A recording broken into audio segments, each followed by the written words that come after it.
اللهم صل على سيدنا محمد يا رب صل وسلم دائما أبدا على حبيبي.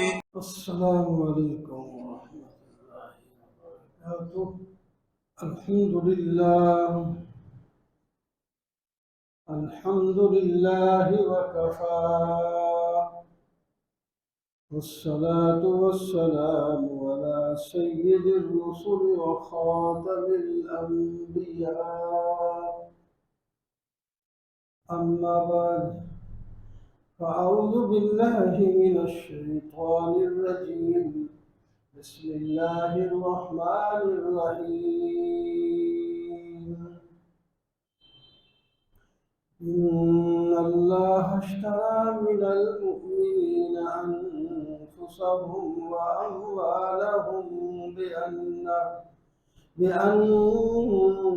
لهم الجنة يقاتلون في سبيل الله فيقتلون ويقتلون وعدا عليه حقا في التوراة والإنجيل والقرآن، ومن أوفى بعهده من الله فاستبشروا ببيعكم الذي بايعتم به، وذلك هو الفوز العظيم.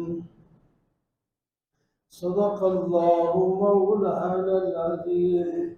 اللهم صل على سيدنا ومولانا محمد وعلى آل سيدنا ومولانا محمد وبارك وسلم. محترم معزز سامعین، بزرگوں، دوستوں اور عزیزوں، سورہ توبہ کی ایک آیت تلاوت کی ہے جس کا ترجمہ مفہوم یہ ہے کہ اللہ تعالی نے مومنین کی جانوں اور مالوں کو خرید لیا ہے جنت کے بدلے میں. یقاتلون فی سبیل اللہ، ان کو اللہ کے راستے میں لڑتے رہنا چاہیے، اللہ کے دشمنوں کو قتل کریں اور اس میں خود بھی شہید ہو سکتے. یہ وعدہ اللہ تعالیٰ کا سچا ہے. تمام آسمانی کتابوں میں اس کو دہرایا گیا، تورات میں بھی، انجیل میں بھی، قرآن پاک میں بھی.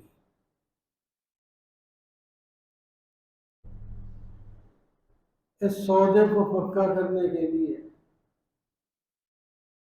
فرماتے ہیں وَمَنْ أَوْفَىٰ بِعَهْدِهِ مِنَ اللَّهِ، کہ تمہارے ساتھ سودا ہوا ہے، اللہ سے بڑا کوئی وفادار نہیں. جو اللہ نے وعدہ کیا ہے، تمہارے ساتھ سودا ہوا ہے، اور اس پر عمل ہوگا. لہذا اس بیع پر، اس سودے پر تم خوش ہو جاؤ. فَاسْتَبْشِرُوا بِبَيْعِكُمُ الَّذِي بَايَعْتُم بِهِ وَذَلِكَ هُوَ الْفَوْزُ الْعَظِيمُ.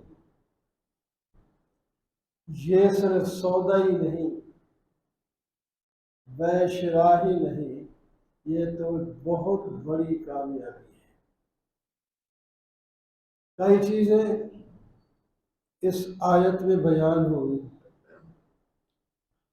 پہلے تو ہم سوچیں کہ یہ جو جان ہے ہماری، یہ ہماری ذاتی نہیں ہے، یہ جان ہمیں اللہ ہی نے دی ہے، وہ نہ دیتے تو ہم وجود میں نہ ہوتے۔ جن کو نہیں پیدا کیا وہ پیدا نہیں ہوئے، ہمیں پیدا کر دیا، یہ اللہ کا احسان ہے۔ پھر مسلمان گھرانے میں پیدا کیا تاکہ ہم پیدا ہوں تو ساتھ ہی کان میں اللہ اکبر کی آواز پہنچ جائے، گونج جائے۔ پھر مسلمان ملک میں پیدا کیا، آزادی سے آباد ہو سکے۔ پھر اس سے بھی بڑھ کر امت مسلمہ میں پیدا کیا، یہ ایسی امت ہے جو تمام امتوں سے افضل ہے، شان والی ہے، کیونکہ شان والے نبی کی امت ہے۔ جیسا کہ اس امت کا نبی خاتم الانبیاء ہے، یہ امت بھی خاتم الامم ہے۔ نہ ہمارے نبی کے بعد کوئی نبی آئے گا، نہ اس امت کے بعد کوئی امت آئے گی، یہ قیامت تک یہی امت چلے گی۔ اور دین کی حفاظت اللہ نے اپنے ذمہ لی ہے، ورنہ جب ایک نبی دنیا سے رخصت ہوتا تو ان کی امت راہ سے بھٹک جاتی، پھر دوسرا نبی بھیج دیا جاتا۔ 1500 سال ہونے کو ہے، یہ دین جس طرح آسمان سے اترا ہے آج بھی موجود ہے، بلکہ تشریحات، تفصیلات بڑھ کر ہیں پہلے سے۔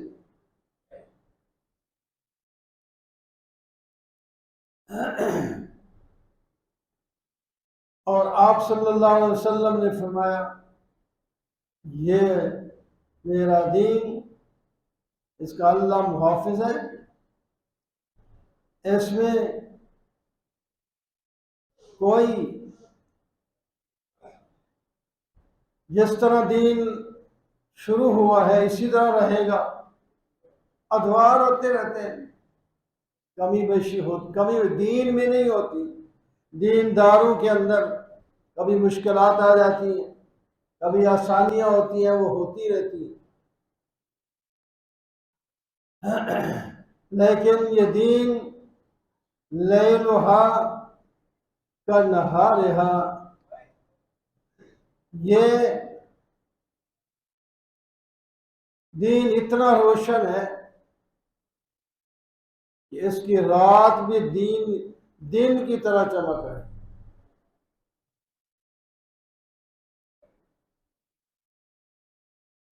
ملت بیضاء اس کا نام ہے، یہ سب اللہ کے احسان ہے۔ تو جب یہ سب کچھ اللہ نے دیا ہے تو مالک ہے، جس طرح چاہے حکم دے ہم اس کے پابند ہوں۔ مملوک کو مالک کے حکم سے سرگردانی نہیں ہوتی۔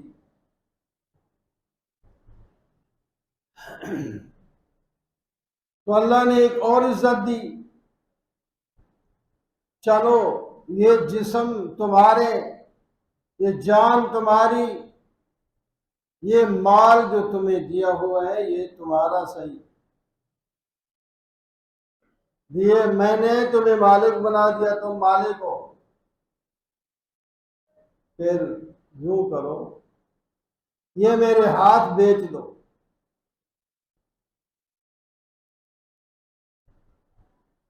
تم اپنے مال اور اپنی جان دے کر مجھ سے جنت لے لو۔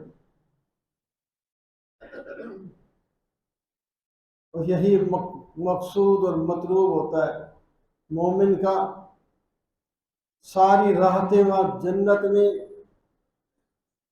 اور اللہ پاک کا دیدار بھی جنت میں، اللہ کے رسول کی زیارت بھی جنت میں، ساری نعمتیں جنت میں ملے گی۔ جنت میں پہنچنے کی دیر ہے، ایسی نعمتیں ہوں گی جو نہ کسی کان نے سنی، نہ کسی آنکھ نے دیکھی، نہ کسی دل نے سوچی ہو، ایسی جنت دے گی۔ تم میرے حکم کے مطابق اپنی جان اور اپنا مال خرچ کرنا شروع کرو،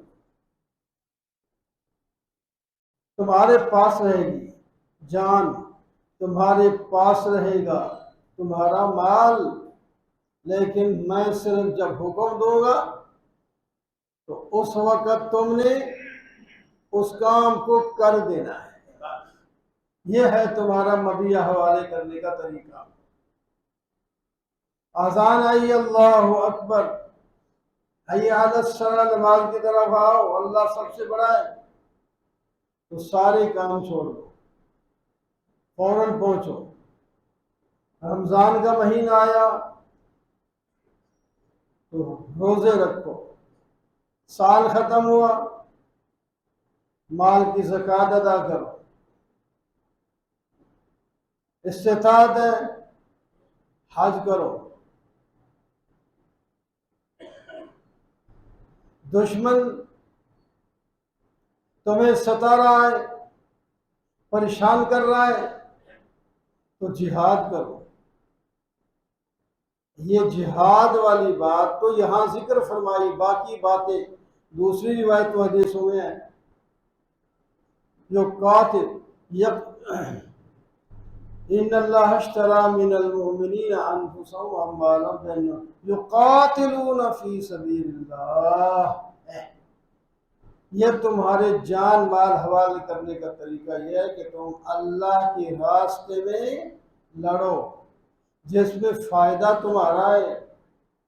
تم اگر آرام سے بیٹھے رہے تو دشمن سر چڑھ دوڑے گا، تمہارے مال پر بھی قبضہ کر لے گا، تمہاری جان پر بھی قبضہ کر لے گا، تمہاری عزت پر بھی قبضہ کر لے گا، تمہارے ملک پر بھی قبضہ کر لے گا، تم غلام بن جاؤ گے ان کے، کوئی مرضی تمہاری نہیں چل سکے گی۔ اگر میرے حکم کے مطابق تم نے جہاد کیا،